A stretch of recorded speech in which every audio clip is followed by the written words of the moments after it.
नमस्कार, मैं हूं शैलेश पांडे और आप देख रहे हैं बंसल न्यूज़ में आज का मुद्दा। और आज का हमारा मुद्दा है सियासत के जैन जी। जी हां, केंद्र में जैन जी के विरोध के सुर से बदली राजनीति की लहर अब छत्तीसगढ़ की सियासत में भी गर्मी बढ़ा रही है। छत्तीसगढ़ भाजपा द्वारा जैन जी के आंदोलन के चेहरे को लेकर किए गए पोस्ट में अब जैन जी ने अपना विरोध जताया है। जवाब में एक वीडियो पोस्ट किया गया है जिसमें प्रदेश की राजनीति में नई बहस छिड़ दी। दरअसल पूरा मामला एक वीडियो से शुरू हुआ जो कि प्रदर्शनकारी जैन जी के कुछ युवाओं को लेकर था। इसमें जैन जी के कुछ युवाओं के वीडियो पोस्ट किए गए थे, जिसके जवाब में यूट्यूब इन्फ्लुएंसर एक युवती ने अपनी ट्रॉफी और अलग अलग पोस्ट के जरिए ये बताने की कोशिश की कि जैन जी के कितने चेहरे हैं, आप केवल एक चेहरा दिखा रहे हो। बस इसी वीडियो को लेकर ये बहस शुरू हो गई और इसमें कांग्रेस ने, विपक्षी दल ने अपनी आग में घी डालते हुए भाजपा पर युवाओं को बांटने का आरोप लगाया, तो भाजपा ने कांग्रेस पर जैन जी के कंधे पर बंदूक रखकर चलाने का आरोप लगा दिया।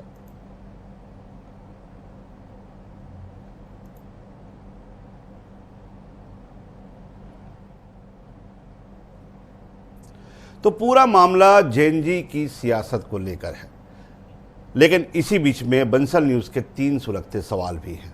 पहला सवाल, क्या अब जैन जी देश की राजनीति की दशा और दिशा तय करेंगे? दूसरा सवाल, क्या राजनीतिक पार्टियों को जैन जी अपने भविष्य पर मंडराता हुआ खतरा दिखाई दे रहा है? और तीसरा सवाल, क्या जैन जी का विरोध को विपक्षी पार्टियां अपने फायदे के लिए इस्तेमाल कर रही हैं? इन्हीं तीनों सवालों के जवाब जानने की कोशिश करेंगे। 3 खास मेहमान हमारे साथ हैं इन सवालों का जवाब देने के लिए। हमारे साथ भाजपा के युवा इन्फ्लुएंसर कह लें या फिर जो है पैनलिस्ट कह लें, वो है हमारे साथ वात्सल्य मूर्ति जी। उनसे जानने की कोशिश करेंगे कि वाकई में अभी तक तो निशाना जो है भाजपा ही रही है जैन जी के लिए, तो क्या भाजपा जैन जी को अपने लिए एक खतरे के रूप में देख रही है? वहीं कांग्रेस जो जैन जी का साथ दे रही है हर मोर्चे पर, उनकी तरफ से हमारे साथ यूथ कांग्रेस के राष्ट्रीय प्रवक्ता, राष्ट्रीय पैनलिस्ट हैं अर्जुन श्रीवास्तव जी, वो हमारे साथ में हैं। जानेंगे उनसे कि क्या कांग्रेस को खुद की राजनीति इतनी कमज़ोर हो गई है कि उसे जैन जी का सहारा लेना पड़ रहा है। और निष्पक्ष राय देने के लिए वरिष्ठ पत्रकार कौशल स्वर्णबेर जी हमारे साथ जुड़े हुए हैं। उनसे जानेंगे कि दोनों पार्टियों के लिए जैन जी फायदे का सौदा है या फिर घाटे का सौदा। तो शुरुआत वात्सल्य मूर्ति जी आपसे करते हैं। शुरुआत कहाँ से हुई थी? जंतर मंतर से तमाम विरोध हुए अलग अलग मुद्दों को लेकर। उससे पहले भी जब ये बहस हमने शुरू की थी, जब नेपाल में जैन जी ने सत्ता तक पलट दिया था, उससे पहले बहस शुरू हुई थी। तो क्या तब से लेकर अब पहले भाजपा का रुख विरोध प्रदर्शन को लेकर तरह तरह के बयान आए। मैं उन बयानों को यहाँ सामने रखना नहीं चाहूँगा, आप भी जानते हैं, आप भी जो है तमाम समसामयिक घटनाओं से जो है वो वाकिफ़ हैं। उन बयानों को मैं सामने रखना नहीं चाहूँगा। उसके बाद पीएम साहब का खुद संदेश आता है जैन जी को लेकर। इसके बाद वो जैन जी को अलग अलग मोर्चे पर साधने की कोशिश करते हैं, मित्रों से लेकर फ्रेंड्स तक आ जाते हैं। क्या है मामला?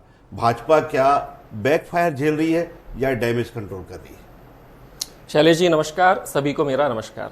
शैलेश जी, मैं आपकी बात का डायरेक्ट जवाब दूंगा, मगर उसके पहले मैं आपको कुछ बताना चाहता हूं। देखिए, जब हम बात भारतीय जनता पार्टी की करते हैं और स्पेसिफिकली जैन जी की करते हैं, तो शैलेश जी आप भी मेरी बात से सहमत होंगे, आज भारतीय जनता पार्टी ही एक ऐसी पार्टी है। क्योंकि देखिए, पहले जो है ना शैलेश जी, गरीबी हटाओ के नारे से जेन जी, या उस समय जब हम जेन जी की बात करें तो 16 से 30 साल के जो बच्चे हैं, जो युवा है, वो प्रभावित होकर कांग्रेस को 35 साल तक सत्ता सौंप दिए थे, सिर्फ गरीबी हटाओ के नारे से। मगर आज का जेन जी, ये फैक्ट है कि आज का जेन जी नारों में विश्वास नहीं करता, वो अपॉर्चुनिटी में विश्वास करता है, ट्रांसपेरेंसी में विश्वास करता है, एजुकेशन में विश्वास करता है, पैसों में विश्वास करता है आज का जन जी। और यही कारण है कि 2 दर्जन से ज्यादा भारतीय जनता पार्टी की जो योजनाएं हैं शैलेश जी, चाहे फिर मैं डिजिटल इंडिया कहूं, स्टार्टअप इंडिया कहूं, एक बस ऑब्जेक्शन वात्सल जी, आपने कहा कांग्रेस को सत्ता सौंप दी थी इसी जैन जी ने। मैं आपको दिल्ली का उदाहरण दूं, दिल्ली में सबसे ज्यादा जैन जी का जो है वहां पे वोटर्स हैं। उन्होंने 130 साल पुरानी कांग्रेस को उखाड़ फेंका था और अरविंद केजरीवाल की सरकार बना दी थी। तो शैलेश जी आप मेरी ही बात को प्रूफ कर रहे हैं, मैं वही कह रहा हूं शैलेश जी जो आप कह रहे हैं। मैं जेनजी की ताकत आपको बता रहा हूं। जेनजी में कांग्रेस नहीं, आपने कहा कांग्रेस की सपोर्टर है, कांग्रेस को वोट दिया था उन्होंने, कांग्रेस को सत्ता सौंपी थी, और मैं बता रहा कांग्रेस को उखाड़ फेंका था जेनजी ने। शैलेश जी, मैं बीजेपी, मुझे कंप्लीट करने दीजिए। मे बी आपने मुझे बीच में टोक दिया, इसीलिए आप मेरी बात पूरी समझ नहीं पाए। मैं बीजेपी कांग्रेस की बात ही नहीं कर रहा हूं। मैं क्या कह रहा हूं, आज की जेनजी नारे नहीं सुनना चाहती है। आज की जेनजी, यही कारण है कि हमारी 2 दर्जन से ज्यादा योजनाएं जो है जेनजी सेंट्रिक है। मगर अब मैं आपके जवाब देता हूं सीधा टू द पॉइंट। देखिए शैलेश जी, जब हम जेनजी की बात करते हैं तो जेनजी का कॉन्टेक्स्ट अगर मैं आज की टर्म में दूं, 2026 की टर्म में दूं, तो जेनजी के 2 डेफिनेशन है। एक टेक्निकल डेफिनेशन है कि हर 16 से 30 साल का बच्चा पूरी दुनिया में जेनजी कहलाता है। दूसरा डेफिनेशन है, हम जेनजी को एक रोल मॉडल भी मान रहे हैं शैलेश जी, इस बात से आप इनकार नहीं करेंगे। आज पूरी दुनिया, खुद बड़े लोग भी जेनजी को रोल मॉडल, मिलेनियल्स को नहीं मानते थे रोल मॉडल, अल्फा को नहीं मान रहे, मगर जब बात जेनजी की हो रही है तब यहां पर देखिए इन दोनों डेफिनेशंस में शैलेश जी हमें थोड़ा डिफरेंशिएट करना पड़ेगा। मैं मिलेनियल हूं, मेरी पीढ़ी में एक साइंटिस्ट भी है, डॉक्टर भी है, राजनीतिज्ञ भी है, रेपिस्ट भी है, पर वो रेपिस्ट रोल मॉडल नहीं हो सकता। ये डेफिनेशन मेरे को लगता है थोड़ा सा भटक रहे हैं। आपने शैलेश जी फिर मुझे रोक दिया। देखिए, अगर आप मुझे रोकेंगे तो आप मुझे गलत साबित कर देंगे बहुत आसानी से। मेरा बस निवेदन है, मेरी पूरी बात सुन लीजिए, मेरी पूरी बात सुन लीजिए। देखिए, आज 80% मैं कहता हूं जो जंतर मंतर में विरोध प्रदर्शन हुआ वो हमारे देश के युवाओं ने किया, जिनका सीधा मकसद था नीट प्रदर्शन, शिक्षा में बदलाव और मंत्री जी का रेजिग्नेशन जी। मगर आप इस बात से भी सहमत होंगे ना कि बहुत बड़ी संख्या में ऐसे भी युवा आए, मैं उन गालियों को नहीं कहूंगा, मगर जो ये कह रहे थे कि उस वक्त अगर मोदी जी के माता पिता ने प्रोटेक्शन यूज कर लिया रहता, राम जी को बीच में ले आए, और बाकी जो आजू बाजू के युवा थे, इन्फ्लुएंसर्स थे शैलेश जी, वो हंस रहे थे, वो इस बात पर रील्स बना रहे थे, क्योंकि देखिए कहीं ना कहीं उन्हें भी कमाई अपनी करनी है। तो कृपया करके हाथ जोड़कर निवेदन है, आज मेरे बाजू में अर्जुन जी बैठे हैं, ये जेनजी हैं, ये हमारे रोल मॉडल होने चाहिए। वो, मैं भी मिलेनियल हूं, आप मुझे भी रोल मॉडल मानिए, मगर हमारी कैटेगरी तो में मैं वास्तव में आप ही बात पे आता हूं। आप डिफरेंशिएट कैसे करते बताइए। चलिए, आपके डिफरेंशिएट करने का कोई पैमाना होगा, कैसे करते हैं? इसरो आपने नाम सुना है। आज हमने पढ़ा इसरो के 150 साइंटिस्ट, जेनजीज ने, 150 जेनजीज ने इसरो छोड़ दिया। कांग्रेस इस पर भी आरोप लगा रही थी, मगर पिछले 10 दिन पहले उसी में से 2 इसरो साइंटिस्ट ने एक स्टार्टअप लॉन्च कर दिया। आज विश्व पटल पर भारत का नाम है उनका स्टार्टअप। ये हमारे रोल मॉडल है। वहीं दूसरी तरफ आ जाइए, दिल्ली में जो रेप कांड हुआ था, एक जेनजी ही इन्वॉल्व था, वो हमारा रोल मॉडल नहीं होता। तो मेरा जो आरोप है, मेरा जो आक्षेप है, वो जेनजी को एज एक रोल मॉडल लेने में, एक देश की पूरी संविधान बदल देने की ताकत रखने वाले उन जेनजी को लेकर अगर हम उनके उद्देश्य को लेकर जाएं तो शायद ये लंबी बहस हो जाएगी। लेकिन फिलहाल हम आज के मुद्दे में आ रहे हैं वत्सल जी, आज के मुद्दे में आ रहे हैं। जेनजी को लेकर डिफरेंशिएट करने, उनका जो है, हम वो परसेप्शन जानने के लिए बाद में और किसी दिन बैठेंगे फुर्सत में। लेकिन आज के विषय में हम आते हैं।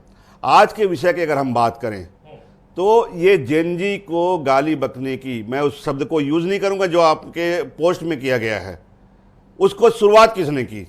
अगर आप समझते हैं, एक तरफ उस सबसे बड़े पद में बैठे, संवैधानिक पद में बैठे प्रधानमंत्री उन्हें फ्रेंड्स करके संबोधित करते हैं, उनकी कई बातों पर सैद्धांतिक सहमति व्यक्त करते हैं कि हाँ वो हमारे देश के युवा है और मैं सैद्धांतिक रूप से उनकी बातों से सहमत हूं, इसीलिए शायद धर्मेंद्र प्रधान को इस्तीफा भी देना पड़ा। इस बात को मानेंगे, क्योंकि सैद्धांतिक सहमति थी आपकी सरकार की, आपकी पार्टी की।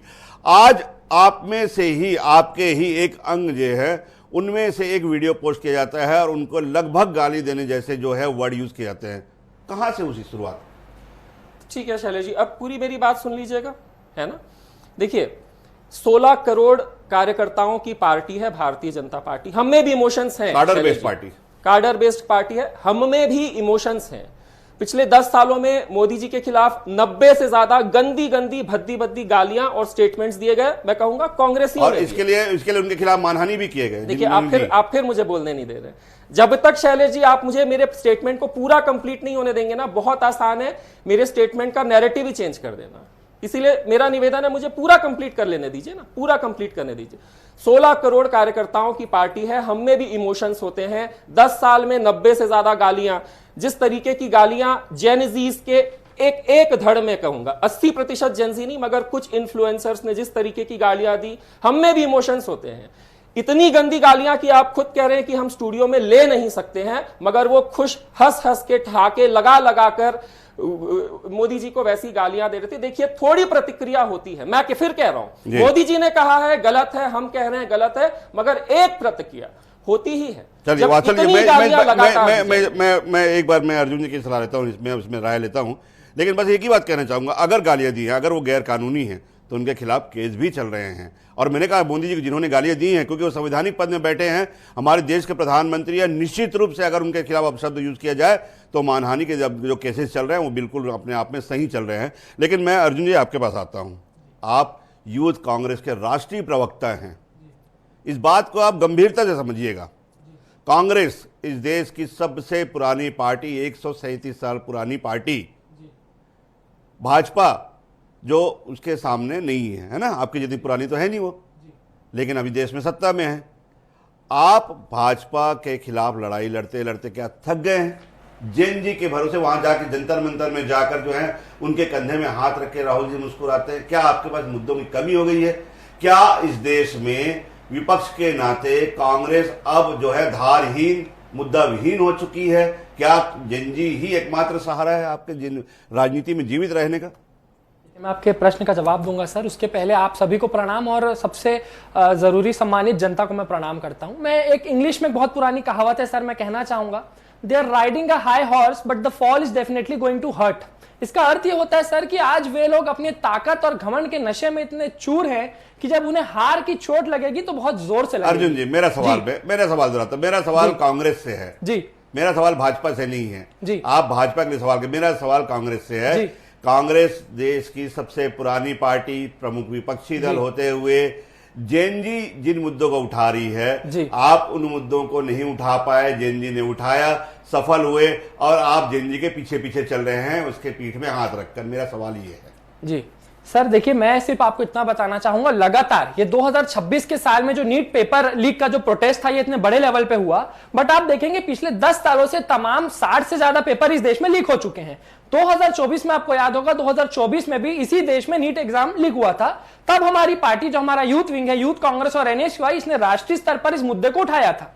सर इस बार जब देखिए ये जो मुद्दे होते हैं सर, ये कोई पॉलिटिकल मुद्दे नहीं होते। अगर इन मुद्दों का हम पॉलिटिफिकेशन करेंगे तो मेरे हिसाब से वो गलत होगा, क्योंकि ये जो मुद्दे होते हैं ये आम जनता के मुद्दे होते हैं, आम यूथ। अपने सवाल को एक और अलग ढंग से समझाता हूं, एक और सवाल के ढंग से समझाने की कोशिश करता हूं आपको। जी, मेरा सवाल जो मूल सवाल है उसे और समझाने की कोशिश करता हूं। मैं आपने उठाया नीट पेपर मुद्दा जी, जनता ने आपका सपोर्ट नहीं किया, धर्मेंद्र प्रधान को इस्तीफा नहीं देना पड़ा, जैन जी ने वो मुद्दा उठाया, प्रभावी ढंग रहा उनका, और खुद पीएम को सामने आना पड़ा और धर्मेंद्र प्रधान को इस्तीफा देना पड़ा। यही मेरा सवाल है, क्या कांग्रेस जैन जी से कमजोर हो गई है और जैन जी के भरोसे ही राजनीति करेगी? देखिए कांग्रेस और जेनजी, मैं आपको आपसे ये एक चीज आपको समझाना चाहूंगा, मुझे 2 मिनट का समय दीजिएगा।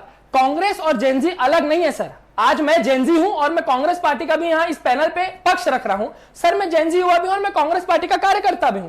मैं आपको ये बताना चाहूंगा, जब बात इस देश के युवाओं की आती है, बात इस जेनजी युवा की आती है, पढ़े लिखे छात्रों की आती है, तो सर सवाल ही होना चाहिए कि आखिर उनके मुद्दे क्या है और उनके मुद्दों की लड़ाई किस हद तक कौन सी पार्टी लड़ सकती है। रही बात इस नीट प्रोटेस्ट की, मैं आपसे करता हूं कि जी जेनजिस का जो मुद्दा सामने आया, तो आप देखिए लगातार हमारी पार्टी डे 1 से, सर ये कहना गलत होगा कि जो मुद्दा बड़ा बना तब कांग्रेस पार्टी ने उस मुद्दे को ज्वाइन किया, बल्कि अगर आप एक्चुअल रूप से मैं आपको बताऊं, रियलिटी इस चीज की है कि जब से ये मुद्दा चालू हुआ, जब से नीट स्कैम चालू हुआ, डे 1 से हमारा यूथ कांग्रेस और एनएसयूआई का जो संगठन है वो सड़कों पर इस धर्मेंद्र प्रधान जी के इस्तीफे की डिमांड कर रहा था। लेकिन अर्जुन जी कार्रवाई तो जैन जी के आंदोलन के बाद हुई ना, आपके आंदोलन का तो कोई फर्क पड़ा नहीं, इसलिए तो मैंने कहा कि आपकी राजनीति कांग्रेस पार्टी है। जी सर, मैं आपको वही समझाने की कोशिश कर रहा हूं, कांग्रेस पार्टी लगातार देश के युवाओं के साथ खड़ी थी, लगातार इन्हीं जेनजी युवाओं के साथ खड़ी थी। ये कहना कि कांग्रेस पार्टी अलग है और जेनजी युवा अलग है, ये गलत है, वही मैं आपको समझाने की कोशिश कर रहा हूं। और सर मैं जानता हूं सर, आज देश का जेनजी युवा है वो आज सरकार से तर्क जानना चाहता है। अभी वत्सल्य भैया ने कहा कि जो जेनजी जनरेशन है वो नारेबाजी पे भरोसा नहीं रखता, मैं बिल्कुल इस बात से सहमत हूं, पर कहीं ना कहीं आज जेनजी जनरेशन जो है वो तर्क चाहता है, फैक्ट्स चाहता है, लेकिन सरकार का जब मौका आया कि वो जेनजीज को तर्क से जवाब दे तो सरकार ने उसका जवाब ताकत से दिया। लगातार हमने देखा सर, आप भी इस बात को मानेंगे कि लगातार जेनजीज के ऊपर देश भर में अनेकों प्रकार का अत्याचार किया गया, कहीं लाठी से मारा गया और कील लगी लाठियों से मारा गया, किन्हीं जेनजी साथियों को पैलेट गन से मारा गया। तो आप देखिए लगातार देश के युवाओं के ऊपर अत्याचार हुआ। जरा अर्जुन जी जरा अपना कार्यकाल भी तो याद कर लीजिए, क्या गोलियां नहीं चलाई गई थी आपके कार्यकाल में? देखिए हमारे कार्यकाल में सर क्या लाठीचार्ज नहीं किया गया? सर मैं वही आपको बताना चाहूंगा, नहीं लगाई गई।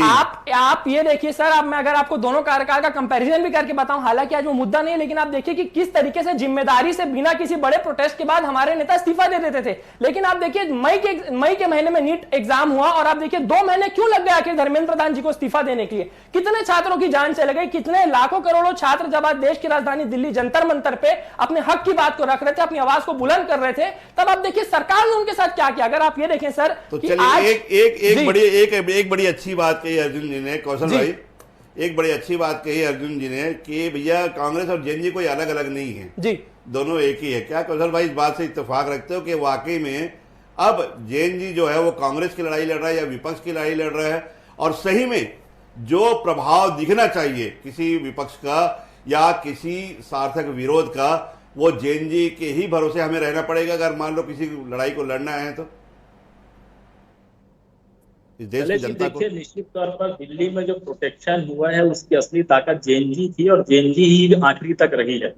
भले ही उसमें दूसरे दल के नेताओं ने श्रेय लेने की कोशिश की, लेकिन आप देखेंगे प्रोटेस्ट शुरू हुआ और प्रोटेस्ट का जिस तरह से अंत हुआ, निश्चित तौर पर पूरे देश के जो जेएनजी है वो स्वयं दिल्ली तक पहुंचे थे। किसी ने उसको, कोई राजनीतिक दल का व्यक्ति उनको बटोर के नहीं ले गया था कि दिल्ली चलो जैसा नारा भविष्य में पूर्व में चलता रहा है। सभी जेएनजी अपने अपने खर्चों से, अपने साधनों से पहुंचे थे और अलग अलग प्रकार के तख्तों के साथ पहुंचे थे, अलग अलग नारों के साथ पहुंचे थे, अलग अलग विरोध प्रदर्शन के साथ पहुंचे थे। तो कहीं न कहीं जो विरोध प्रदर्शन का स्वरूप दिल्ली में देखने को मिला, मुझे ऐसा लगता है कि भारतीय जनता पार्टी ने लाठी चार्ज करके जो गलती की उसी का परिणाम उनको भुगतना पड़ा कि उनके मंत्री को इस्तीफा देना पड़ा और आज स्थिति में उनको 25 से ज्यादा लोगों को हटाना पड़ा एनडीए से और नया कानून बनाना पड़ा। तो कहीं कहीं ये जेएनजी की ताकत है और इस ताकत को पूरा देश समझ चुका, पूरे देश के पॉलिटिशियन समझ चुके हैं कि यदि हमको देश में भविष्य में राजनीति करनी है तो हमको इससे इतर जा ही नहीं सकते, हमको इनको साथ लेकर चलना ही होगा। और यही वजह है कि मजबूरी में सही इतने बड़े मंत्री, गद्दावर मंत्री, निश्चित तौर पर यदि पहली बार पेपर लीक हुआ, यदि उस समय इस तरह का प्रोटेस्ट होता तो मुझे लगता है कि उस समय धर्मेंद्र प्रधान जी का इस्तीफा हो जाता। लेकिन आप देखेंगे जिस तरह से माहौल बना, देश भर के युवा वहां पहुंचे और जिस तरह से वो नारेबाजी कर रहे थे, लाठी खाने के बाद वहां पर डटे रहे, मुझे लगता है कि ये सबसे बड़ी ताकत है। और यही वजह कि कांग्रेस अब वर्तमान में जो परिदृश्य चल रहा है, जिस विषय को लेकर निश्चित रूप सबसे बड़ी ताकत है और जो सार्थक विरोध, जो सार्थक विषय को लेकर। लेकिन कौशल भाई एक मेरा सवाल ये है, हमने इससे पहले भी कई आंदोलन देखे, चाहे युवाओं का आंदोलन कहें, वामपंथियों का आंदोलन कहें या अलग अलग जो आंदोलन देखे हैं, अक्सर ये आरोप लगता है जैसे कि अभी भी ये जो तमाम जो कृत्य हैं, चाहे वो कंगना रनौत का बयान कह लें, चाहे ये ताज़ा जो हालिया वीडियो कह लें, या फिर आपको याद होगा कुछ दिन पहले छत्तीसगढ़ के एक मंत्री ने कहा था कि जंतर मंतर में जो प्रदर्शन कर रहे हैं वो उसमें आधे ज़्यादा फर्जी लोग हैं। वात्सल्य जी ने कहा कि भाई सारे के सारे जेएनजी नहीं थे वहाँ पे। तो क्या ये बड़ा प्रश्न है, क्या वाकई उद्देश्यों को लेकर, जैसे हम पहले भी, जैसे मैंने कई आंदोलन को उदाहरण दिया, ये कहा जाता है कि भाई आंदोलन तो सही ढंग से शुरू हुआ, खुद आम आदमी पार्टी के लिए भी कहा गया कि जब तक उसमें जो नजारे शामिल थे तब तक आंदोलन जो है अपने उद्देश्य में था कि भाई दिल्ली में जो है शुचिता की राजनीति होनी चाहिए, भ्रष्टाचार खत्म होना चाहिए। तो क्या अब जेएनजी के ये आरोप लग रहे हैं कि जेएनजी अपने उद्देश्य से भटक रही है, या फिर कुछ युवा, जैसे कि वात्सल्य जी कह रहे थे कि उनके जो है कुछ युवा जो हैं इसमें जबरिया और बिना उद्देश्य के, बिना किसी सार्थक उद्देश्य के शामिल हैं? निश्चित तौर पर शैलेश जी, अब चूंकि प्रोटेस्ट खत्म हो चुका है, अब ये दो धड़ों में बांटने की कोशिश शुरू की गई कि ये जेएनजी कांग्रेसी और ये जेएनजी भाजपाई है। लेकिन उस देखेंगे प्रोटेस्ट के दौरान कुछ चेहरे ऐसे उजागर किए गए थे जो मफलर मास्क लगा कर पहुंचे थे, कहीं के उस पर पुलिस की नजर थी और उनको चिन्हांकित भी किया गया कि जो वाकई में जेएनजी के प्रोटेस्ट में जो दुर्भावनावश वहां पे घुसे थे और जो उपद्रवी तत्व हैं उनकी पहचान उस समय भी की गई थी। आप देखेंगे निश्चित तौर पर ये हमने देखा, ये भविष्य वहां पुलिस वालों ने भी उसको चिन्हांकित किया और कुछ तो ऐसे थे जो बिना लाठी के। दूसरी तरफ ये भी देखा गया कि जो बाली बहन इसका डंडा लेके हाथों में वो बच्चों को मार रहे थे। तो ये दृश्य जो हमने देखा है, तो मुझे लगता है दोनों तरफ से चीजें बराबर की वहां पर दिख रही थी। लेकिन इसको जिस तरह से राजनीतिक चश्मे से देखा जा रहा है और जेएनजी को बांटने की कोशिश दलों के द्वारा की जा रही है, मुझे इस पर भविष्य में जिस तरह की स्थिति पैदा होगी उसको देखते हुए ऐसा कतई नहीं करना चाहिए। राजनीतिक चश्मे से देखा जाना कहीं ना कहीं उचित नहीं। लेकिन वात्सल्य जी, बहुत संक्षिप्त टिप्पणी के लिए मैं आपके पास आऊंगा, अंतिम टिप्पणी के लिए। दोनों तरह की बात आपने सुनी, बात ये नहीं है कि जेएनजी में कौन से युवा थे, क्या थे, उनका पर्सनल लाइफ क्या है, वो पर्सनल लाइफ में क्या करते हैं। बात ये थी उनके राजनीति जो उद्देश्य था उनका, जो अभी भी जो उद्देश्य है। आपको नहीं लगता एक जो विपक्ष को जो लड़ाई लड़नी चाहिए, वाकई में वो जेएनजी अब इस देश के लिए लड़ रहा है? ठीक है शैलेश जी, मैं आप ही की बात का मैंने बहुत कुछ सोच के रखा था, मगर आपने आखिरी टिप्पणी कहा है। देखिए, माननीय सर्वोच्च न्यायालय में एक पिटीशन दायर की गई है, जो कि सीजेपी खुद कह रहा था कि 300 गुंडे मवाली घुस गए हैं। सीजेपी उसे भाजपा के गुंडे मवाली कह रहा था, मगर वो जो लगभग 2800 ऐसे गुंडे मवाली थे जिन पर डायरेक्ट एफआईआर थी। 900 ऐसे लोग थे जो तो रेपिस्ट और किडनैपर्स थे, मगर उनकी भी उम्र आप देखेंगे तो 15 से 30 साल थी।